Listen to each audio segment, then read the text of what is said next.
날카로운 압박감이 제 몸을 관통했습니다. 눈을 번쩍 떴어요. 어둠 속에서 누군가 제 몸 깊숙이 들어와 있었습니다. 지금까지 경험해 본 적 없는 감각이었어요. 고통과 이상한 쾌감이 동시에 밀려왔습니다. 작은 소리가 새어나왔습니다. 참으려 했지만 참을 수가 없었어요. 위에서 낮은 목소리가 들렸습니다. 남자의 목소리였어요. 여보, 그 순간 깨달았습니다. 형부였어요. 강태준, 언니의 남편. 지금 저를 언니로 착각하고 있는 사람. 말해야 했어요. 하지만 이혼 후 1년 반 동안 얼어붙어 있던 제 몸이 깨어나고 있었습니다. 형부가 천천히 움직이기 시작했고 저는 그저 신음만 삼키며 이 금단의 순간을 받아들이고 있었어요. 이러면 안 되는데. 머릿속으로는 되뇌었지만 몸은 정직하게 반응했습니다. 그리고 그 밤 저는 살아오면서 단 한 번도 느껴보지 못한 순간을 경험했어요. 구독과 좋아요로 채널을 응원해 주시면 황혼열차의 새로운 실제 사연을 빠르게 들으실 수 있습니다. 그럼 오늘의 사연 시작하겠습니다. 토요일 저녁 성북동 언니 집 앞에 섰습니다. 34살 패션 바이어인 저는 이혼 후 1년 6개월을 일에만 매달려 살았어요. 언니의 집들이 초대를 거절하고 싶었지만 계속 피할 수는 없었습니다. 초인종을 눌렀어요. 36살인 언니 지은이가 앞치마를 두른 채 문을 열어줬습니다. 거실로 들어서니 형부 태준이 2층에서 내려오고 있었어요. 41살 건축가인 그는 대학 시절부터 알던 선배였습니다. 회색빛 머리가 오히려 세련되어 보였어요. 오랜만이네, 처제. 안녕하세요, 형부. 심장이 빠르게 뛰었습니다. 예전부터 형부는 제 눈에 띄는 사람이었어요. 하지만 언니의 남편이었기에 그저 선배로만 대했습니다.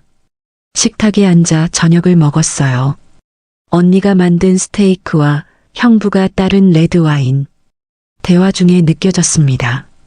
이 부부 사이에 뭔가 문제가 있다는 걸요. 눈을 마주치는 일도 거의 없었어요. 와인 2병째가 열렸습니다. 형부가 평소보다 빠르게 마시고 있었어요. 처제, 더 마실 수 있지? 네. 3번째 병이 열렸을 때 형부의 얼굴이 붉어졌습니다. 말도 어눌해지기 시작했어요. 그때 언니의 핸드폰이 울렸습니다. 미국 거래처에서 급한 메일이 왔네. 2층 올라가서 작업해야겠어. 시차 때문에 지금 안 하면 안 돼. 언니가 2층으로 올라갔습니다. 저와 형부만 남았어요. 지우야, 나 너무 취한 것 같아. 형부가 소파에 비스듬히 기댔습니다. 눈이 감기기 시작했어요. 형부, 괜찮으세요? 응. 잠깐만. 눈 좀. 그대로 소파에 쓰러지듯 누웠습니다. 금방 잠든 것 같았어요. 규칙적인 숨소리가 들렸습니다. 저도 머리가 어지러웠어요. 와인을 너무 많이 마신 것 같았습니다. 2층 언니 작업실에는 불이 켜져 있었어요. 해외 거래처와 일하면 새벽까지 가는 경우가 많았습니다. 형부를 깨우기엔 너무 깊이 잠든 것 같았어요. 저는 1층 게스트룸으로 향했습니다. 거실 바로 옆 복도에 있는 방이었어요. 방문을 열고 들어갔습니다. 깨끗한 침대가 보였어요. 니트와 청바지를 벗고 속옷만 입은 채 이불 속으로 들어갔습니다. 베개에서 은은한 향이 났어요. 눈이 감겼습니다. 와인 때문에 잠이 빠르게 왔어요. 깊고 무거운 잠이었습니다.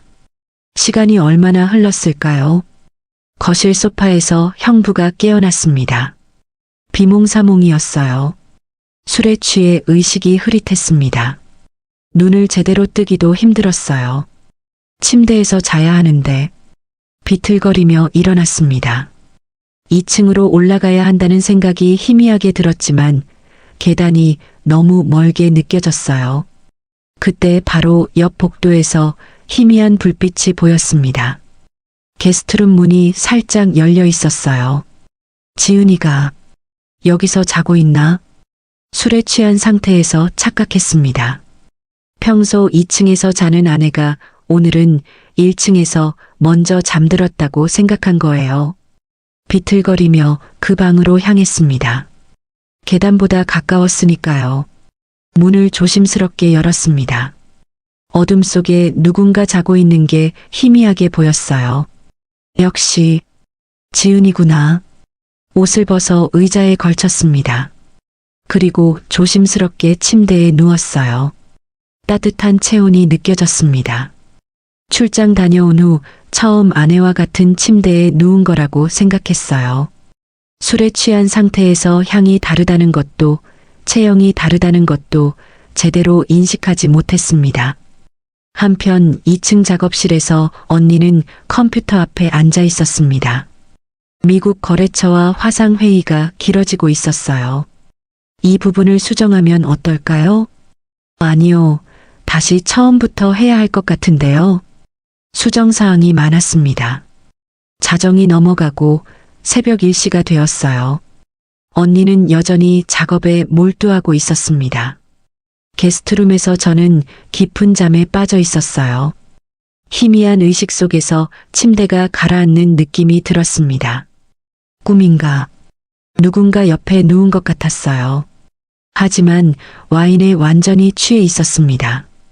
따뜻한 온기가 느껴졌습니다. 팔이 제 허리를 감쌌어요. 큰 손이 천천히 제 배를 쓰다듬었습니다. 저는 여전히 깊은 잠속이었어요.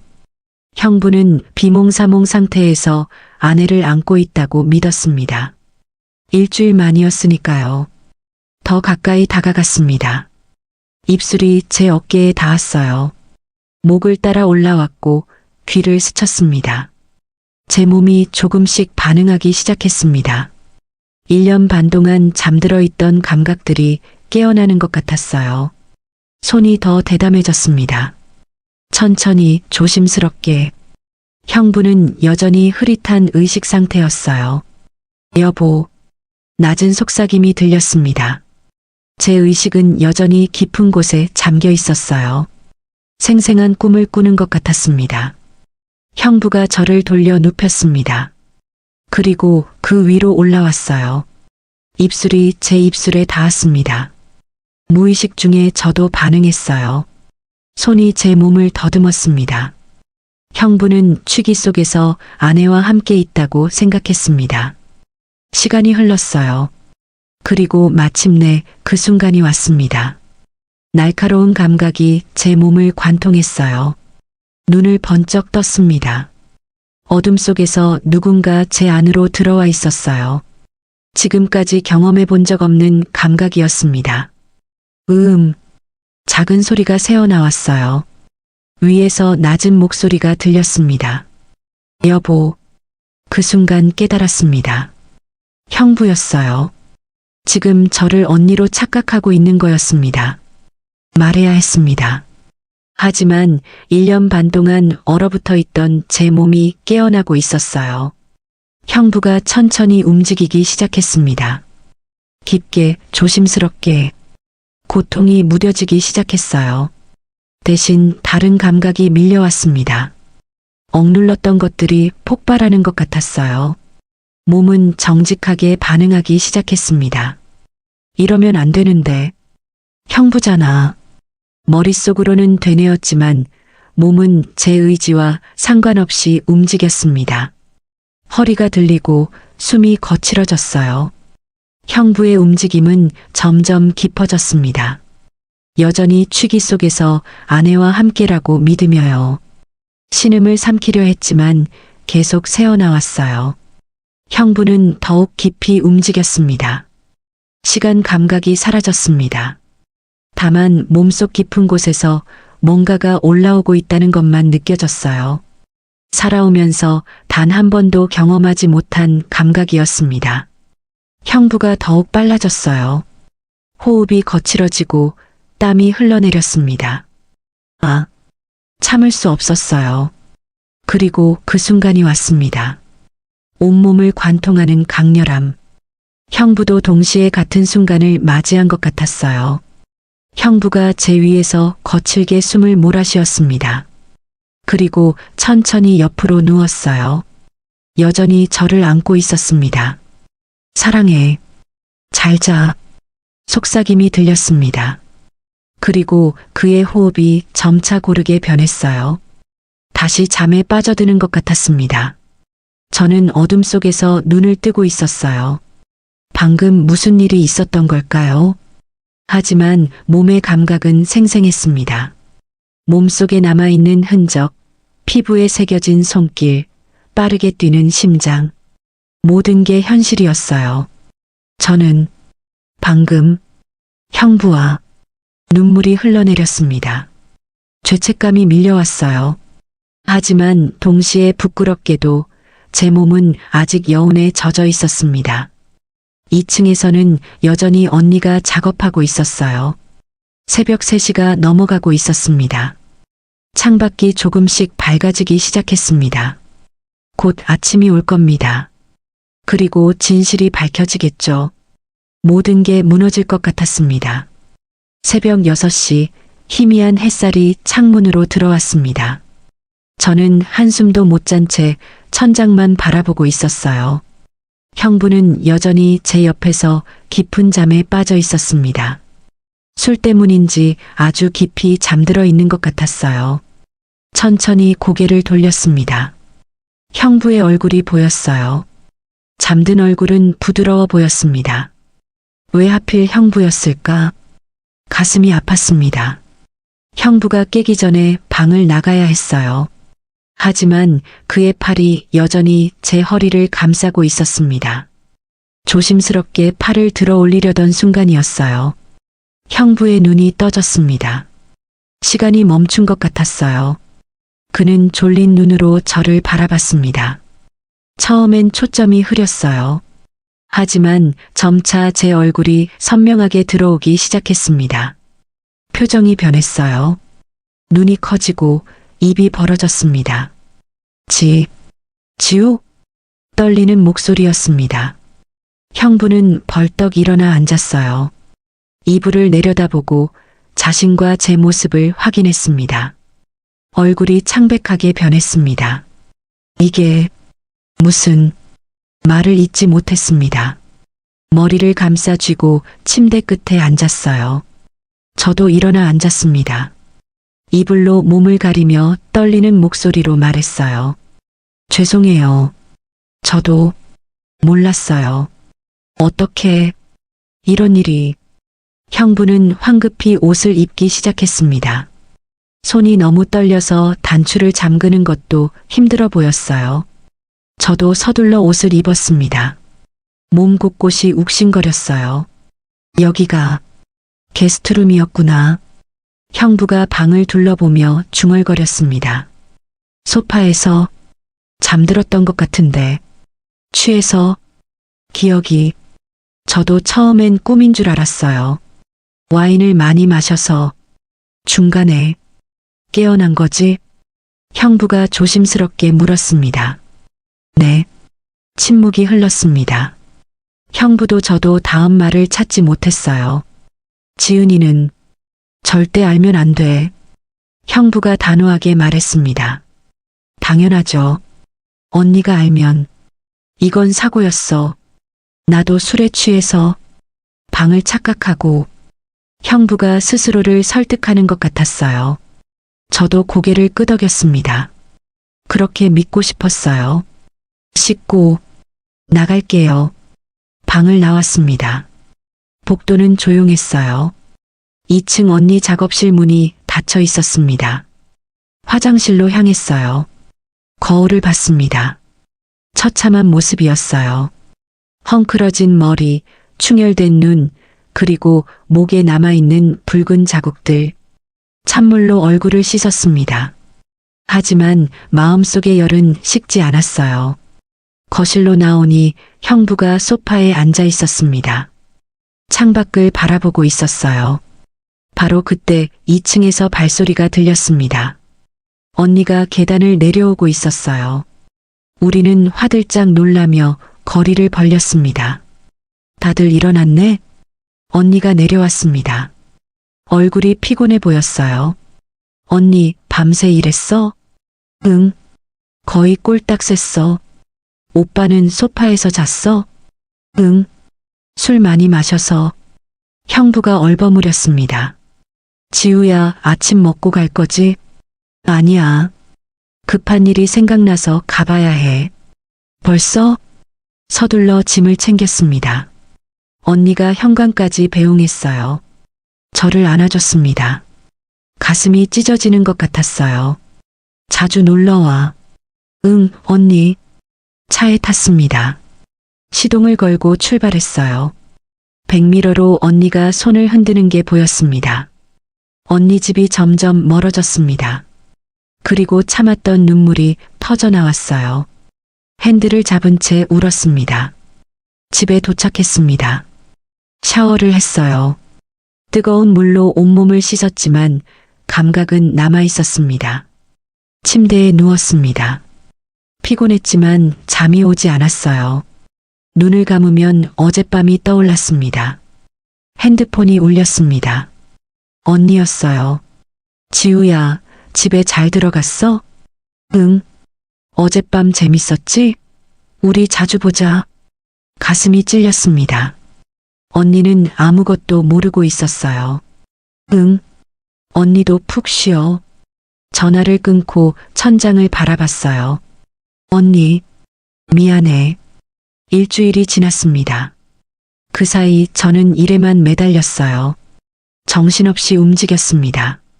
생각할 틈을 주고 싶지 않았거든요. 하지만 밤이 되면 어김없이 떠올랐습니다. 그날 밤의 기억이요. 형부의 뜨거운 입술, 큰 손, 깊은 움직임, 그리고 제가 느꼈던 강렬함. 왜 하필 형부와의 그 밤이었을까요? 잠들기 전 항상 그 생각을 했습니다. 그리고 부끄러운 상상을 하기도 했어요. 미쳤어. 정말 미쳤어. 스스로를 자책했지만 상상은 멈추지 않았습니다. 2주가 지났습니다. 언니에게서 연락이 왔어요. 생일 파티를 한다고 했습니다. 토요일 저녁에 와. 오빠가 요리해 줄 거야. 거절하고 싶었습니다. 하지만 거절하면 이상하게 보일 것 같았어요. 알았어, 언니. 토요일이 왔습니다. 거울 앞에 서서 옷을 골랐어요. 평소보다 신경을 많이 쓰는 제 모습이 이상했습니다. 검은색 원피스를 골랐습니다. 화장도 진하게 했어요. 언니 집에 도착했습니다. 심장이 두근거렸어요. 거실에 언니와 형부가 있었습니다. 지우야 왔어. 언니가 반갑게 맞아줬습니다. 저를 안아줬어요. 형부와 눈이 마주쳤습니다. 그 순간 온몸에 전기가 흐르는 것 같았어요. 안녕하세요, 형부. 응, 어서 와. 어색한 인사였습니다. 2주 만이었어요. 생일 파티가 진행되었습니다. 하지만 저와 형부는 거의 말을 섞지 않았어요. 언니가 화장실에 간 사이 형부와 단둘이 남게 되었습니다. 침묵이 흘렀어요. 지우, 그 일 잊어줘. 알아요. 정말 미안해. 나도 몰랐어. 저도요. 괜찮아요. 하지만 괜찮지 않았습니다. 매일 밤 생각났으니까요. 우리 아무 일도 없었던 것처럼 지내야 해. 네, 그렇게 할게요. 그때 언니가 돌아왔습니다.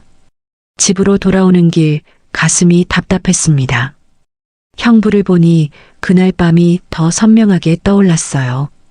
아무 일도 없었던 것처럼 지내라고 했지만 가능할까요? 제 몸은 기억하고 있었습니다. 그날 밤의 모든 감각을요. 그리고 솔직히 고백하자면 잊고 싶지 않았습니다. 그게 가장 큰 문제였어요. 한 달이 흘렀습니다. 그동안 저는 형부를 피했어요. 언니가 만나자고 할 때마다 핑계를 댔습니다. 하지만 피할 수 없는 날이 왔어요. 할머니 제사였습니다. 토요일 오후 언니 집에 도착했습니다. 부모님이 소파에 계셨고 언니는 주방에서 음식을 준비하고 있었어요. 형부가 2층에서 내려왔습니다. 계단을 내려오는 형부와 눈이 마주쳤습니다. 한 달 만이었어요. 여전히 멋있었습니다. 지우, 왔구나. 네, 형부. 짧은 인사였습니다. 하지만 그 짧은 순간에도 뭔가 흘렀어요. 제사 준비가 끝나고 저녁 식사를 했습니다. 아버지가 제 근황을 물으셨고 또 연애 이야기가 나왔어요. 형부가 저를 감싸주었습니다. 지우는 지금 자기 길을 잘 가고 있어요. 따뜻한 목소리였습니다. 눈이 마주쳤어요. 형부의 눈빛이 복잡해 보였습니다. 식사 후 언니와 설거지를 했습니다. 지우야, 요즘 괜찮아? 한 달 동안 연락도 잘 안 되고. 미안해, 언니. 진짜 일이 바빴어. 언니는 제 어깨를 토닥였습니다. 눈물이 날 것 같았어요. 화장실에 가려고 복도로 나왔는데 2층에서 내려오는 형부와 마주쳤습니다. 좁은 복도였어요. 지우야, 잠깐 이야기 좀 할 수 있을까? 심장이 두근거렸습니다. 밖으로 나갈까? 고개를 끄덕였습니다. 형부가 거실로 가서 말했어요. 여보, 지우랑 편의점 다녀올게. 그래, 다녀와. 밖으로 나왔습니다. 차가운 공기가 얼굴을 스쳤어요. 동네 작은 공원 벤치에 앉았습니다. 침묵이 흘렀어요. 한 달 동안 힘들었지? 형부가 먼저 말했습니다. 괜찮았어요. 거짓말. 얼굴에 다 쓰여 있어. 형부도 힘드셨어요? 응. 매일 생각났어. 그날 밤이. 심장이 빠르게 뛰기 시작했습니다. 저도요. 작은 목소리로 대답했습니다. 형부가 제 손을 잡았습니다. 따뜻하고 떨리는 손이었어요. 지우야, 이러면 안 되는 거 알아. 하지만 저도 알아요. 잊을 수 있어? 못하겠어요. 솔직히 고백이 터져 나왔습니다. 나도야. 형부의 손이 더 꽉 쥐어졌습니다. 나, 지은이랑 요즘 정말 대화가 없어. 각자 일만 하고 반년째 관계도 없고. 형부, 너만 생각나. 그날 밤만 생각나. 가슴이 아팠습니다. 저도요. 매일 밤 우리는 서로를 바라봤습니다. 가로등 불빛 아래 두 사람의 눈빛이 얽혔어요. 그때 형부의 핸드폰이 울렸습니다. 언니였어요. 오빠 어디야? 지금 가는 중이야. 전화를 끊고 형부가 일어났습니다. 편의점에 들러 음료를 사서 집으로 돌아왔어요. 저녁 시간이 흘렀습니다. 부모님은 9시쯤 돌아가셨어요. 저도 나가려고 했습니다. 지우야, 자고 가. 아니야, 집에 가야 해. 더 이상 이곳에 있을 수 없었습니다. 집으로 돌아오는 길, 머릿속이 복잡했습니다. 형부의 고백, 떨리는 손길, 간절한 눈빛. 저도 똑같았습니다. 잊을 수가 없었어요. 그날 밤 형부에게서 문자가 왔습니다. 오늘 미안해. 이상한 말 했지. 답장을 타이핑했습니다. 괜찮아요. 저도 솔직해져서 오히려 좋았어요. 전송했습니다. 잠시 후 다시 문자가 왔어요. 지우야, 우리 어떻게 해야 할까? 한참을 고민하다 답장했습니다. 모르겠어요. 하지만 형부를 잊을 수 없는 건 사실이에요. 답장은 오지 않았습니다. 다음 날 아침 문자가 와 있었어요. 나도야. 너를 잊을 수가 없어. 그리고 한 줄이 더 있었습니다. 조심스럽지만 만날 수 있을까? 단둘이. 손이 떨렸습니다. 거절해야 했어요. 하지만 손가락은 이미 답장을 치고 있었습니다. 언제요? 답장이 왔어요. 다음 주 화요일. 지은이가 부산 출장 간다고 했어. 심장이 빠르게 뛰었습니다. 마지막 기회였어요. 지금 거절하면 모든 게 끝날 수도 있었습니다. 하지만 제 손은 다른 답을 보내고 있었습니다. 알았어요. 만나요. 전송 버튼을 눌렀습니다. 돌이킬 수 없는 선택이었어요. 일주일이 흘렀습니다. 형부와 몇 번 문자를 주고받았어요. 짧은 인사였지만 그 안에는 기대가 담겨 있었습니다. 화요일이 왔습니다. 언니가 부산으로 출장을 떠났어요. 지우야, 부산 도착했어. 내일 연락할게. 응, 언니. 조심해. 저녁 6시 형부에게서 문자가 왔습니다. 한남동 와인바. 주소 보낼게. 주소를 받았습니다. 옷을 갈아입었어요. 네이비 원피스에 베이지 코트. 화장도 신경 써서 했습니다. 와인바에 도착했습니다. 아늑한 분위기였어요. 형부는 이미 와 있었습니다. 저를 보자 일어났어요. 왔어? 네. 앉았습니다. 와인 2잔이 놓여 있었어요. 어색한 침묵이 흘렀습니다. 오늘 불러서 미안해. 아니에요. 저도 만나고 싶었어요. 솔직한 고백이었습니다. 와인을 마셨습니다. 요즘 어때? 힘들었어요. 형부는? 나도 매일 내 생각만 했어. 형부의 손이 테이블 위로 뻗어왔습니다. 제 손을 덮었어요. 지우야, 이러면 안 되는 거 알아. 하지만 저도 알아요. 근데 멈출 수가 없어요. 우리는 서로를 바라봤습니다. 형부가 와인을 마셨습니다. 그리고 조심스럽게 물었어요. 지우야, 오늘 나랑 같이 있어줄래? 알고 있었습니다. 이게 무슨 뜻인지요? 네. 형부의 눈빛이 깊어졌습니다. 우리는 와인을 마저 마시고 와인바를 나섰어요. 이제 돌이킬 수 없었습니다. 금단의 선을 다시 넘으려 하고 있었어요. 와인바를 나섰습니다. 차가운 밤 공기가 얼굴을 스쳤어요. 심장이 빠르게 뛰고 있었습니다. 형부의 차는 지하 주차장에 있었어요. 나란히 걸으며 엘리베이터로 향했습니다. 아무 말도 하지 않았어요. 엘리베이터 안 단둘이었습니다.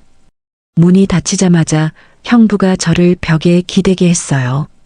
입술이 제 입술에 닿았습니다. 거칠고 절박한 키스였어요. 저도 받아줬습니다. 1달 넘게 참았던 감정이 폭발했어요.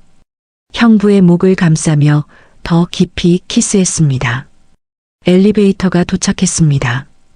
우리는 떨어졌어요. 숨이 가빴습니다. 차에 탔습니다. 운전하는 동안 형부의 손이 제 허벅지에 올려졌어요.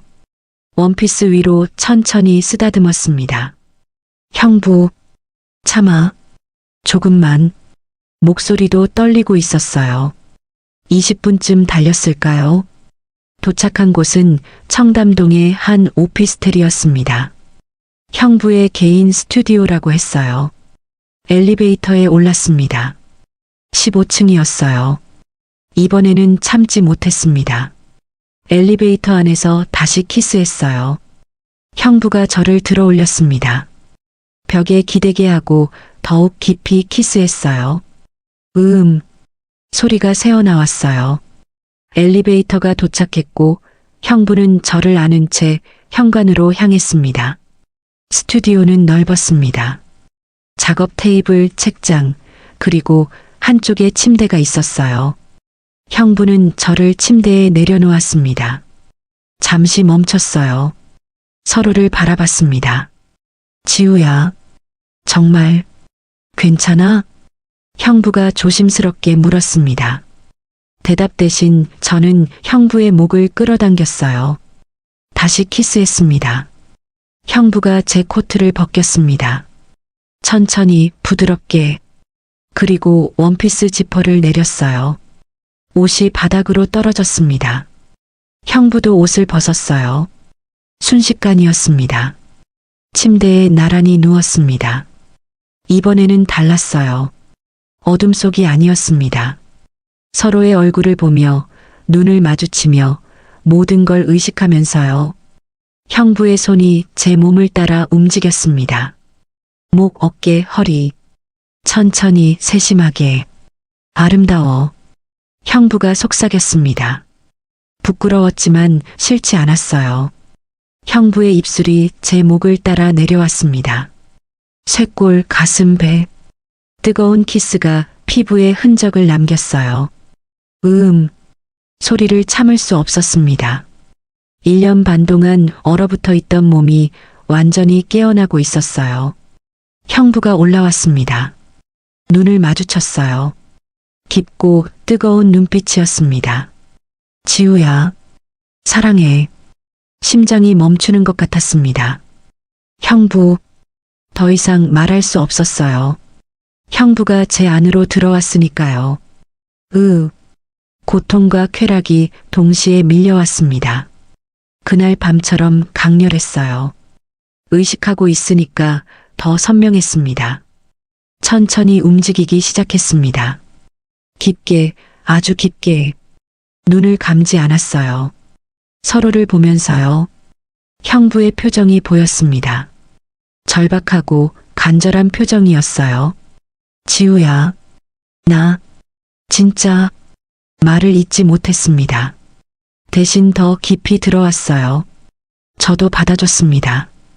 허리를 들어 올리며 그를 더 깊이 받아들였어요. 시간이 멈춘 것 같았습니다.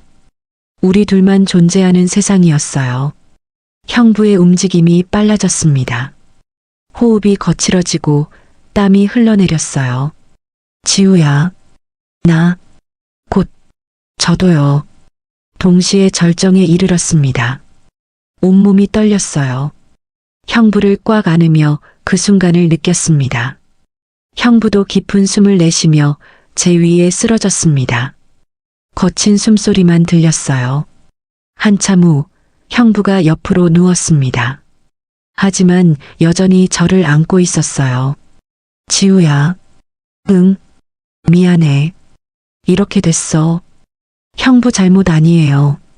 저도 원했어요. 솔직한 고백이었습니다. 우린 어떻게 되는 거지?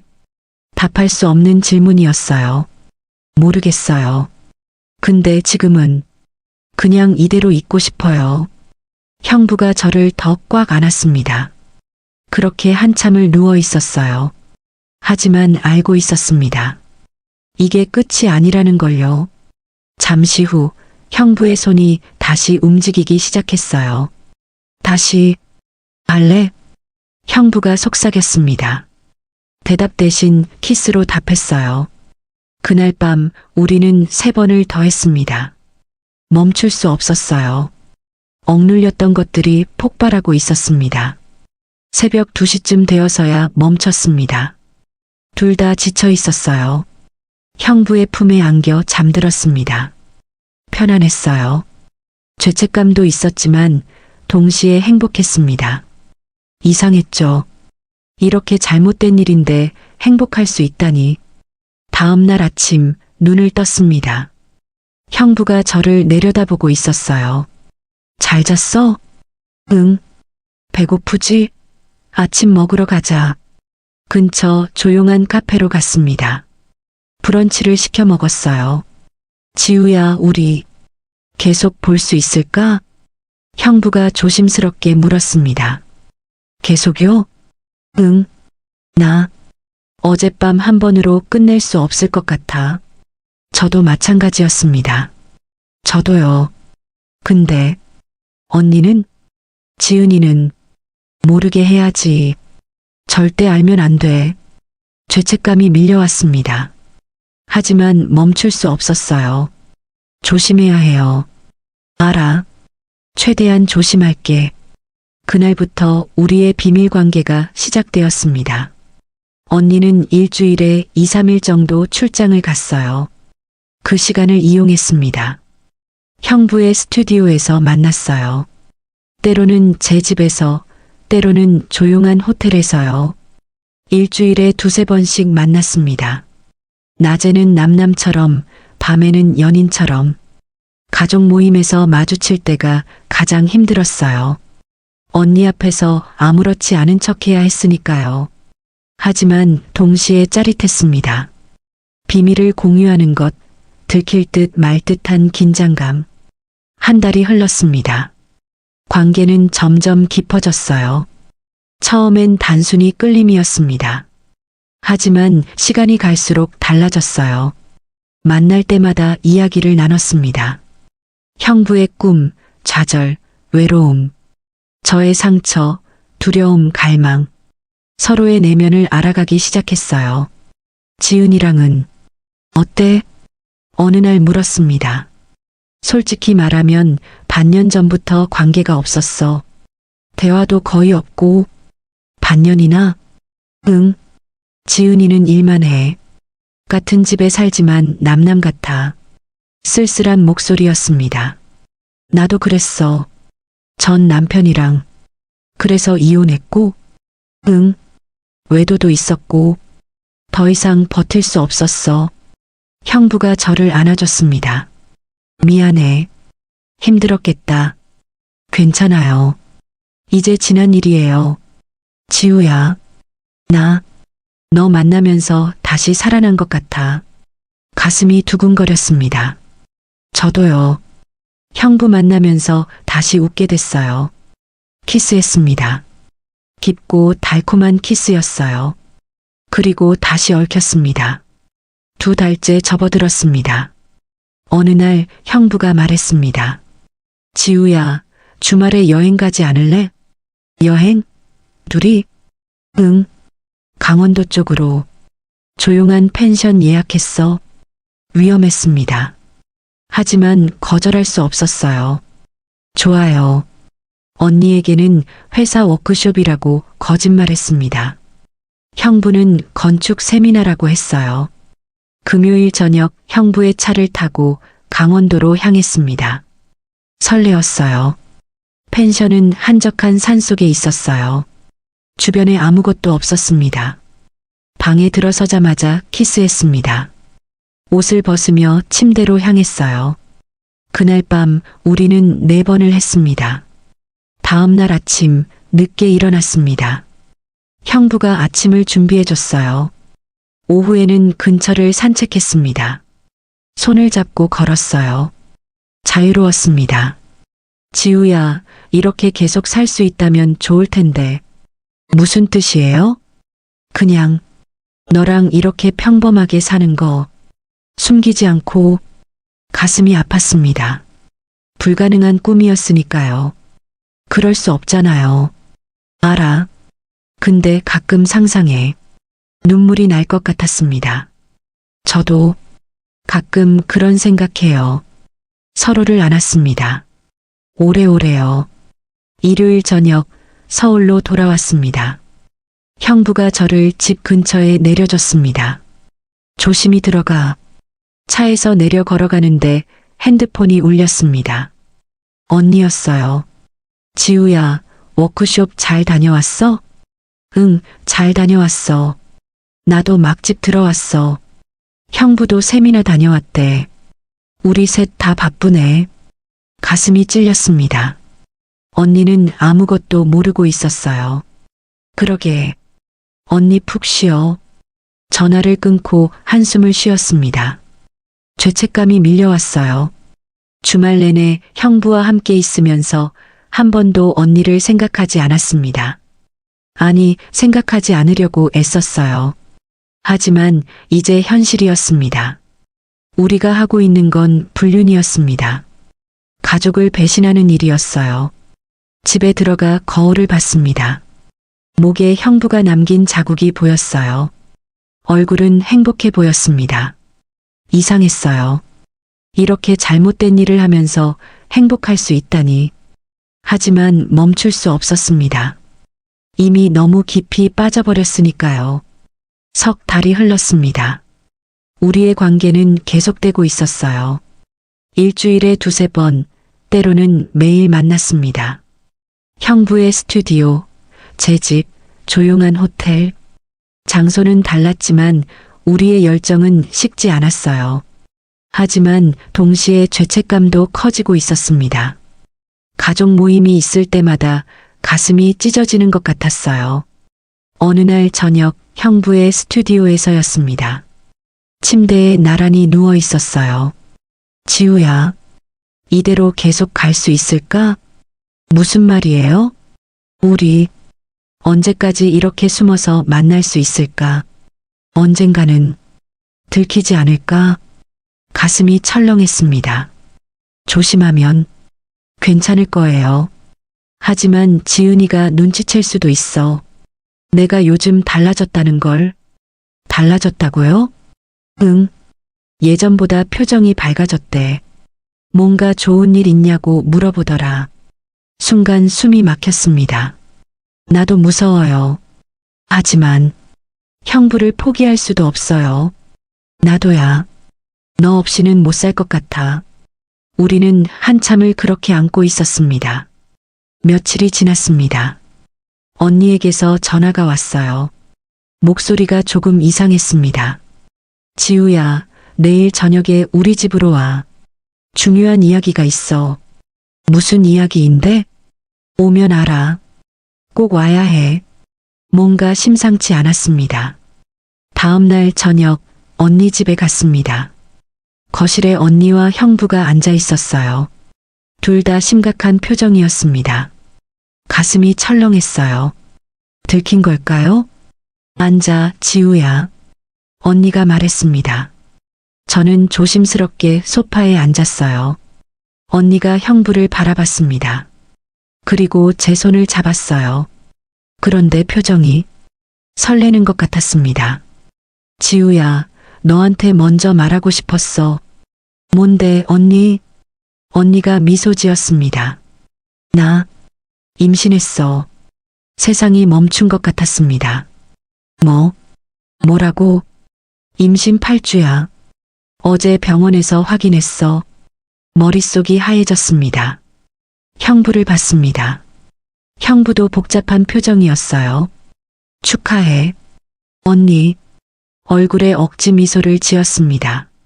하지만 속은 무너지고 있었어요. 고마워, 지우야. 사실 우리도 놀랐어. 계획이 없었는데. 언니가 형부를 보며 웃었습니다. 이제 우리 가족이 완전해지는 거야. 언니는 계속 행복하게 이야기했어요. 아이 이름, 육아 계획, 앞으로의 삶. 저는 그저 웃으며 듣고 있을 뿐이었어요. 속으로는 울고 있었지만요. 1시간쯤 있다가 집으로 돌아왔습니다. 현관문을 닫자마자 무너졌어요. 바닥에 주저앉아 울었습니다. 언니가 임신이었어요. 형부의 아이를요. 가슴이 찢어지는 것 같았습니다. 핸드폰이 울렸습니다. 형부였어요. 받지 않았습니다. 문자가 왔습니다. 지우야, 미안해. 설명할게. 또 왔습니다. 나도 몰랐어. 한 달 전에 한 번. 읽고 싶지 않았습니다. 핸드폰을 던져버렸어요. 침대에 누워 울었습니다. 한없이 울었어요. 며칠이 지났습니다. 형부의 전화를 받지 않았어요. 문자도 읽지 않았습니다. 하지만 형부는 포기하지 않았습니다. 어느 날 저녁 제 집 앞에 나타났어요. 문을 열어줬습니다. 거절할 힘이 없었어요. 형부는 초췌해 보였습니다. 지우야, 들어와요. 거실에 마주 앉았습니다. 미안해. 정말. 형부가 미안할 일 아니에요. 언니 임신한 건 좋은 일이잖아요. 하지만 너는. 전 괜찮아요. 목소리가 떨렸지만 참았습니다. 형부가 제 손을 잡았습니다. 지우야, 나. 한 달 전 그날. 지은이가. 오랜만에. 그냥 한 번이었어. 알아요. 설명 안 해도 돼요. 하지만 형부는 언니의 남편이잖아요. 당연한 거예요. 침묵이 흘렀어요. 형부, 우리 이제 그만해야 할 것 같아요. 형부의 얼굴이 굳어졌습니다. 뭐, 언니가 임신했잖아요. 아기가 태어날 거예요.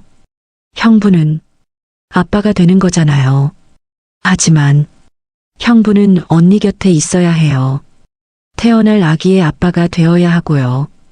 눈물이 흘러내렸습니다. 그리고 저는 이제 물러나야 해요. 형부도 울고 있었습니다. 지우야, 난 널 사랑해. 저도 사랑했어요, 형부. 진심으로 서로를 안았습니다. 마지막 포옹이었어요.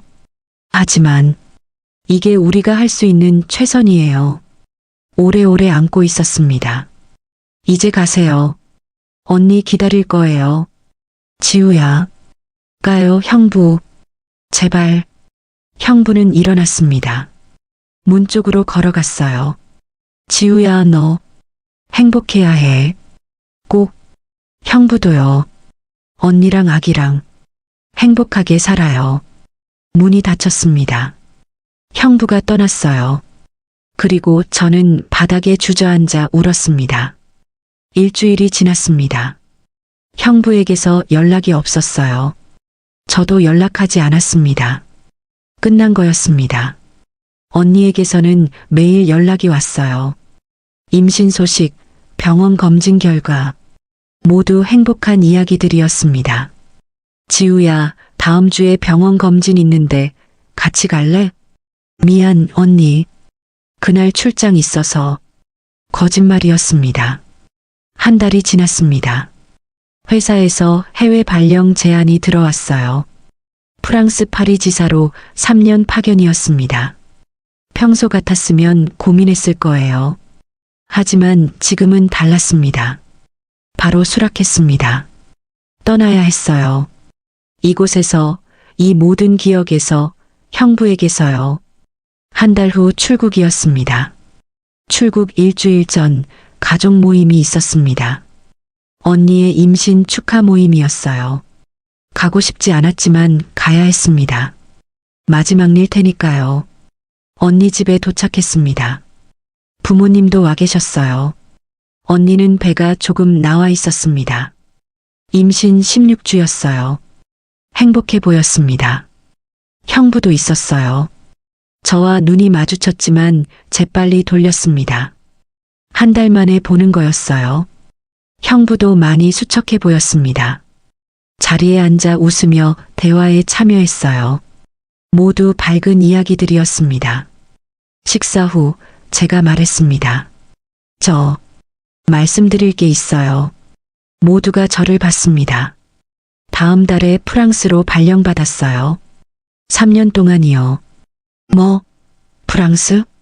언니가 놀라며 물었습니다. 응, 파리 지사로. 좋은 기회라서 수락했어. 갑자기, 왜? 커리어에 도움이 될 것 같아서. 그리고 새로운 시작이 필요할 것 같아서. 언니가 아쉬워했습니다. 그럼 조카 태어나는 것도 못 보겠네.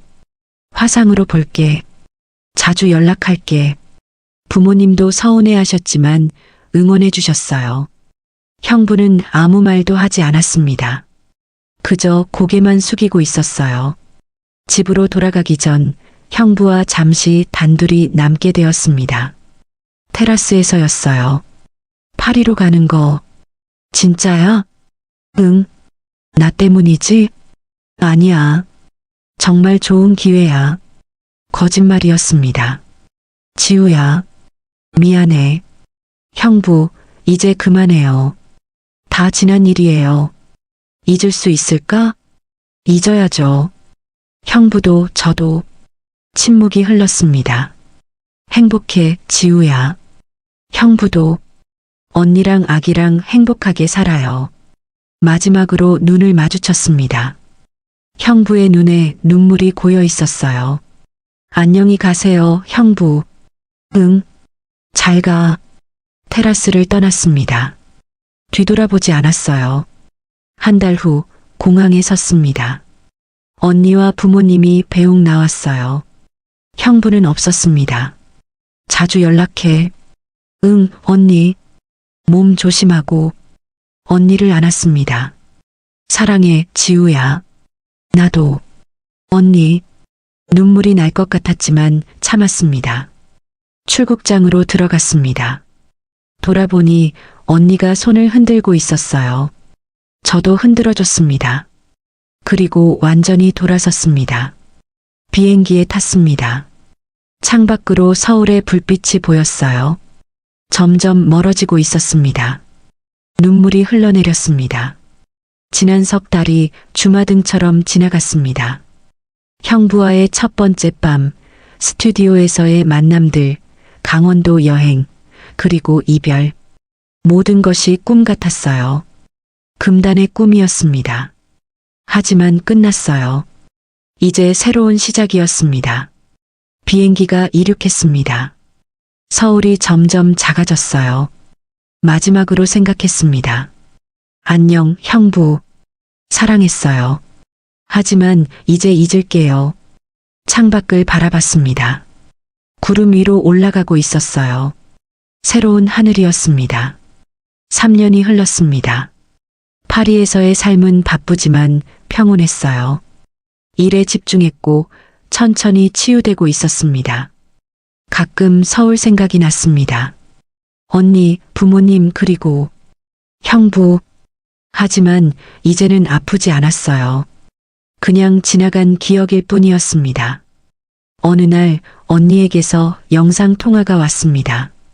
지우야. 화면 속 언니는 여전히 밝았어요. 옆에는 3살 된 조카가 있었습니다. 이모.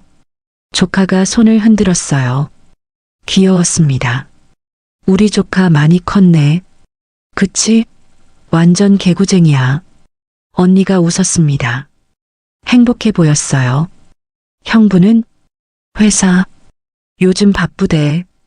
그렇구나. 더 이상 아프지 않았습니다. 지우야, 너는 언제 들어와? 보고 싶어. 올 연말쯤 갈게. 정말? 좋아.